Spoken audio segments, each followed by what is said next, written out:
Hey guys, okay, so, let's see, where to start. It's been crazy, but, first let me say, yay, Ohio, there is a judge that has officially announced that he is going to try and take down the ban against same-sex marriage, which is awesome.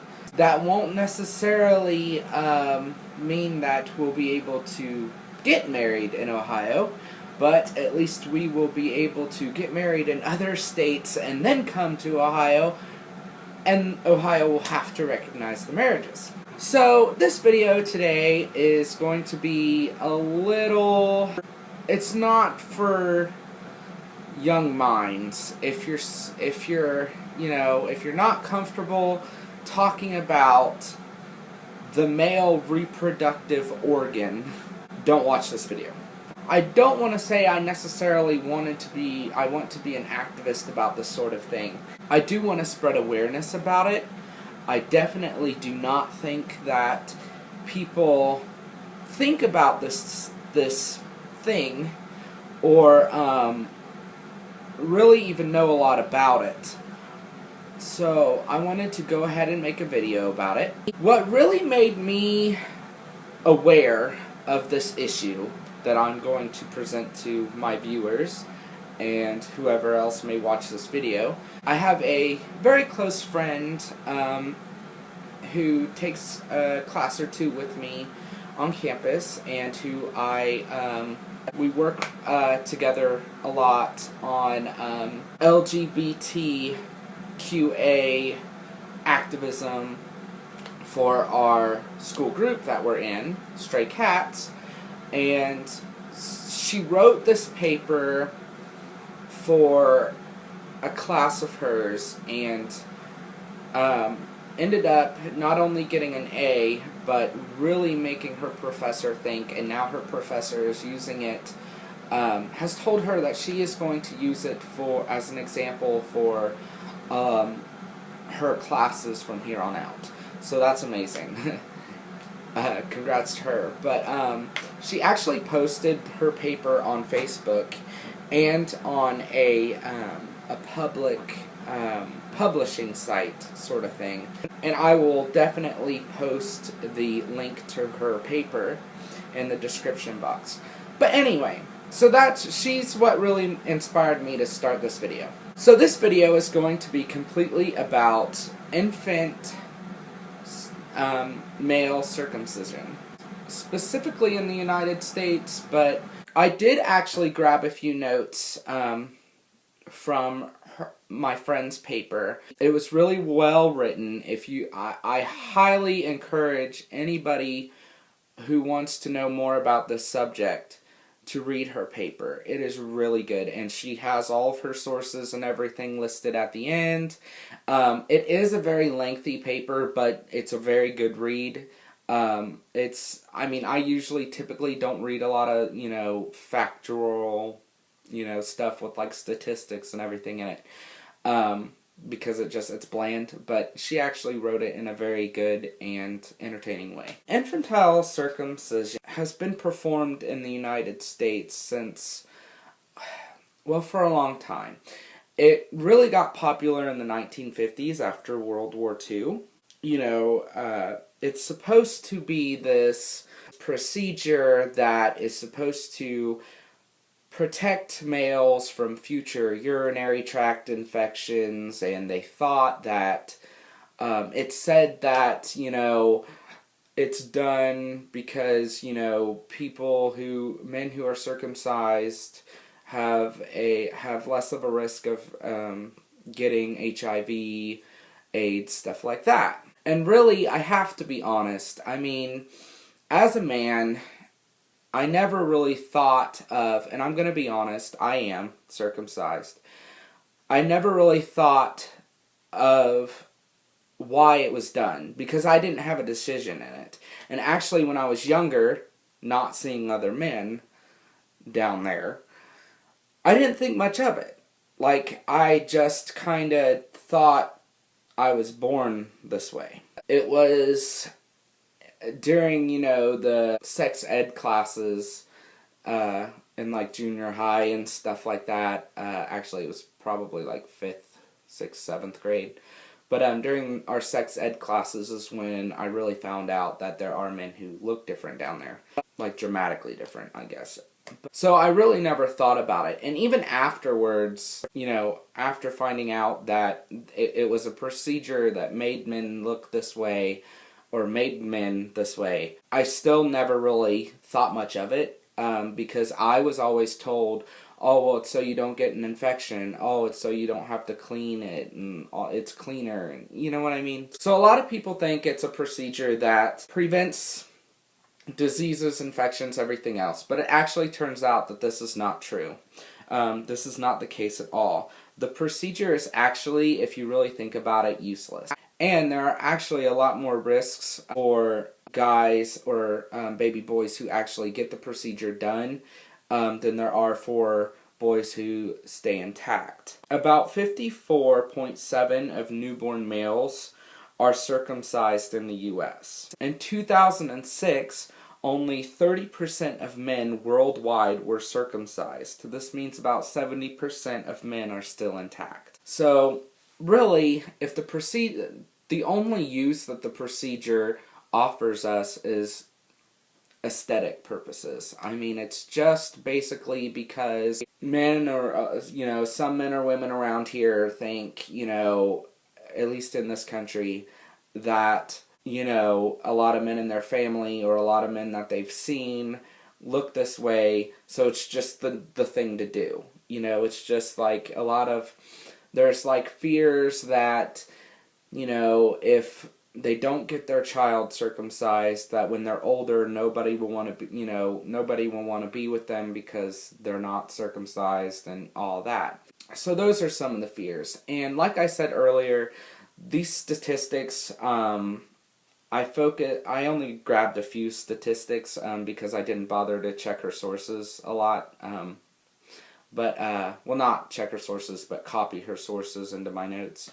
But this is all going to be mostly based on the U.S. because actually, if you read her paper and if you look it up online, circumcision is actually not as popular in Australia, the United Kingdom, and places like that.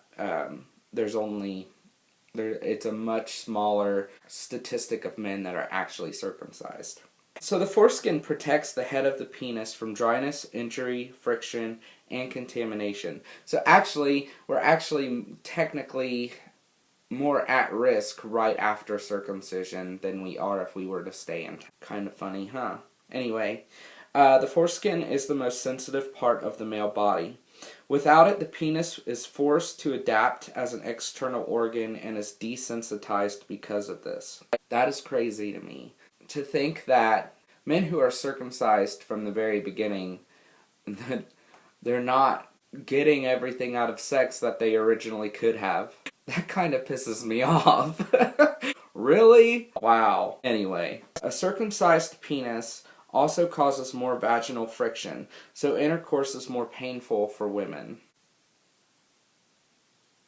I guess because the foreskin, when the foreskin isn't there to move up and down and lubricate, the penis is more likely to become dry and all that. Because circumcision desensitizes the penis, men lose pleasure during sex. Some men are more likely to suffer from erectile dysfunction after circumcision.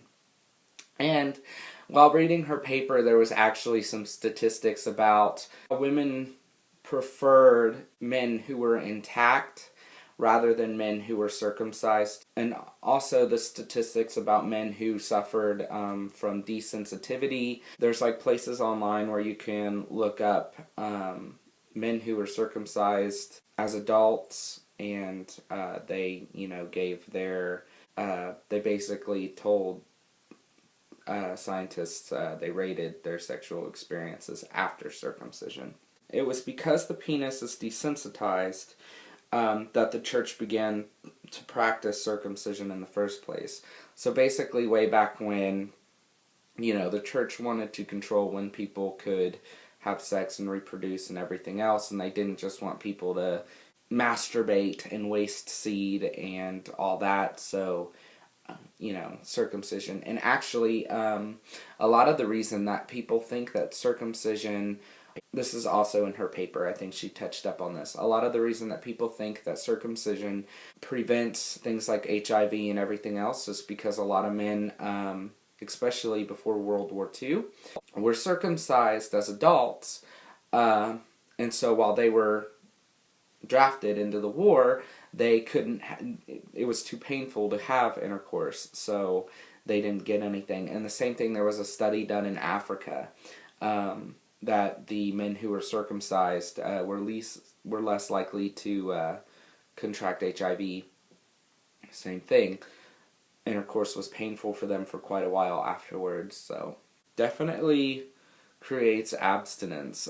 The procedure itself is torture for infants.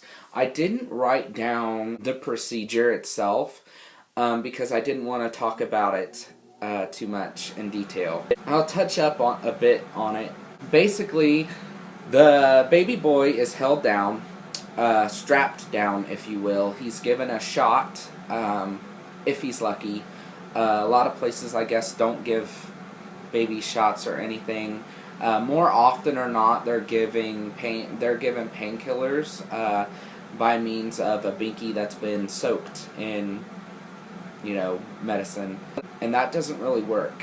And then on top of that, if they're lucky to get the shot, usually doctors do not give the shot time to actually take effect and numb the area before they actually start the procedure. And basically, the procedure's done by forcing the skin open, if you will, and then cutting it off. There are actually videos, believe it or not, on YouTube, so if you're really interested, you can just really YouTube infantile circumcision, whatever, procedure, and it will pop up. Maybe it's on there for medical classes, I don't know. I have to be honest, I really did try to watch it at first, and usually I'm not very squeamish, but I couldn't watch this video. So yeah, if you're really interested in watching something like that. But yes, it's torture for infants, and a lot of cases actually cause baby boys to go into a psychological state of shock, in which they just, their body's in shock, and they're glazed over, and they sit there basically until they get over it. Boys are at greater risk for infection, hemorrhage, urinary retention, excessive penile skin loss, and even loss of part of the penis itself if they get the procedure. And this is the last note that I made that's actually really disturbing to me. Doctors basically only use a rule of thumb. It's basically up to the doctor how much skin is removed. So it basically varies from boy to boy, and it is not like a whole definite measured, this is how much we should take off type of thing. It's just like, well, this looks like enough, snip. It's definitely a thing that I think people need to think about more. Aesthetically, it's not even that big of a deal. The penis erected, a boy who's still intact, does not look any different from a boy who was circumcised. I guess we circumcised females at one point, which is crazy to me. Like, I didn't know this. And, I guess it became illegal back when, I can't remember the date right now, or the year, but that was actually made illegal, and to think we're actually still doing it to men, to boys, it's kind of crazy. So yeah, I definitely wanted to get this out.